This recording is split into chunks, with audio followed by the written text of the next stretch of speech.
Oh, what a night! Yep, we're talking about Hell of a Night here, and this one is directed and written by Brian Childs. Now, the plot here is a little bit incomprehensible, if I'm completely honest, but I'll do my best. It focuses on this young girl who is going away to a kind of a house to try and get on a break. Now, we see on a prologue that this house is haunted by some sort of spirit that was summoned by two girls doing a Ouija board. Now cut to kind of modern times, we have this girl here who who wants to kind of get away from it all, so she goes there. We have a subplot about her kind of like some friends of hers that seem to be wanting to backstab her. I want to try and steal some money off her, and they kind of hire some legit criminals to try and help her. And then we have this kind of this haunted house that goes on in the meantime.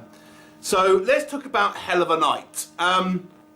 One thing I liked about this film is the score. I thought the score here was actually very, very good. I mean, it maybe is a touch over dramatic at times, and it does kind of somewhat remind me of a cheaper version of the Conjuring soundtrack. But nonetheless, I actually thought the score here was significantly, better than the movie had any right to be. I thought the actual score here is a significantly good score.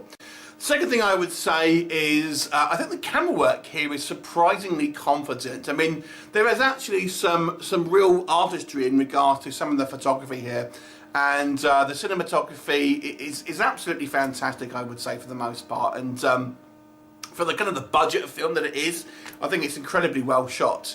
I also think some of the set design is pretty good. I kind of quite like some of the exterior shots with the kind of like the mist and stuff like that. And I appreciate the fact that this is a kind of a movie about teens, where the teens really look like teens. I mean, to the point where I think they'd almost look a little bit too young, to be honest. But there you go. But they look kind of like young teens rather than kind of the adults playing teens like you sometimes have in movies.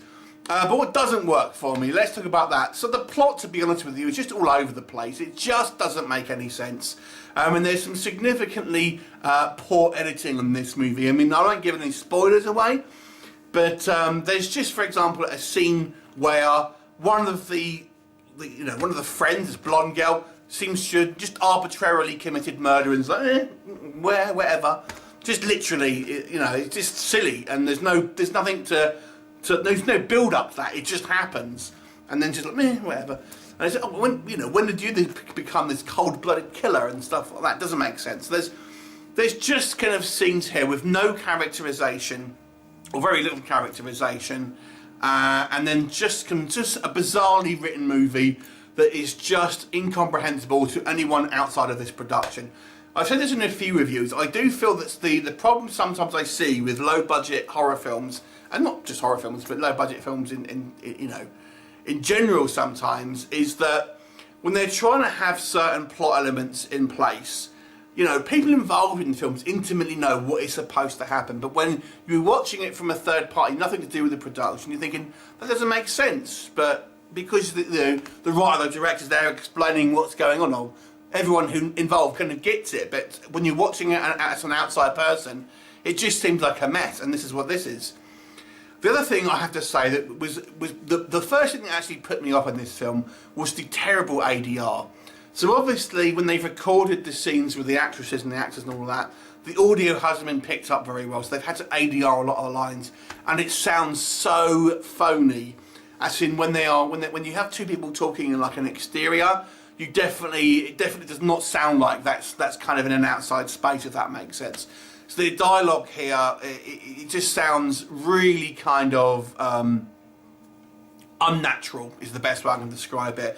And that, of course, then translates to the performances, which I have to say, it's hard to judge, because where it's such obvious ADR, it kind of makes the acting look bad.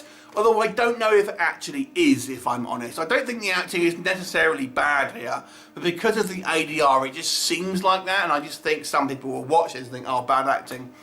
But I've got to say, despite the fact this is a fairly unknown cast, I don't think the acting is actually all that bad. It's just kind of hampered by some pretty bad ADR here.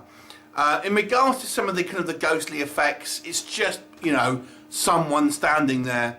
And I never understand with horror films where they have a scene where like a ghost appears behind someone so that we as the audience can see it, but the character can't. And when they turn around, the character, the ghost is gone from us and the character. So, well, who's that for? You know, who's that minute? Why has that ghost appeared there?